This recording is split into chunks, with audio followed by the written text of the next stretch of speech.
Welcome into the Sporting News Studios, talking college basketball with our college basketball writer, Ryan Fagan. I'm Tom Vandervoort. We are, of course, on Bubble Watch, talking about teams that are desperately hoping to get in the NCAA tournament. One of those teams, St. Mary's. Right. What would you say their chances are? I think St. Mary's is a team that passes the eye test. You know, and Mike Babinski, the Xavier athletic director and head of the selection committee this year, has talked about he likes the eye test. You know, that's going to be a factor.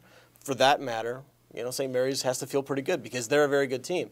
The problem is the Gales don't have much in the way of resume wins. They didn't play a tough non-conference schedule. Right. The West Coast Conference doesn't offer a whole lot of opportunities. And the opportunities they have was Gonzaga. Right, and they lost both those games. So I think Right. that's kind of put St. Mary's, even though they've got a good record and they're a good team, let's put them on the bubble. Okay, so what do they have to do to kind of close the deal? Are they in right now in your field or not? They're in, but they were one of the last couple teams in. You know, they're a team that if in the West Coast tournament, they'd have to beat Gonzaga to feel comfortable, but that would be in the title game, which would give them the auto bid anyway. So they kind of need other teams. They really need struggle. to make it to the title game. Right. They absolutely have to make it to the title game. They can't get upset before that. And you know they're going to have to maybe hope to feel good on Selection Sunday. They're going to have to hope other teams around the country lose. Now, as I look down at the UPS Team Performance Index that we do use here at Sporting News, this is a team that we can finally say has an exceptional offensive rating. Obviously, they don't play in the Big Ten like some of the other teams we've been talking about, but with a number above 125 for them on the offensive index,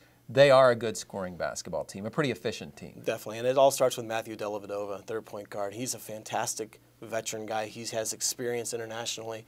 You know, he's a guy that not only can he get his teammates in position to score, he can take the ball to the rack and he can score himself. He can knock down shots from deep behind three-point range. He has a knack for knocking down clutch shots. You know, he's the type of guy, if you're going into the NCAA tournament and he's your point guard, you feel pretty good about your chances to win a game or two. Absolutely. They say it's guard play, right, in the NCAA that really can carry you. All right, that's Ryan Fagan. I'm Tom Vandervoort, and our look at St. Mary's. Thanks for watching.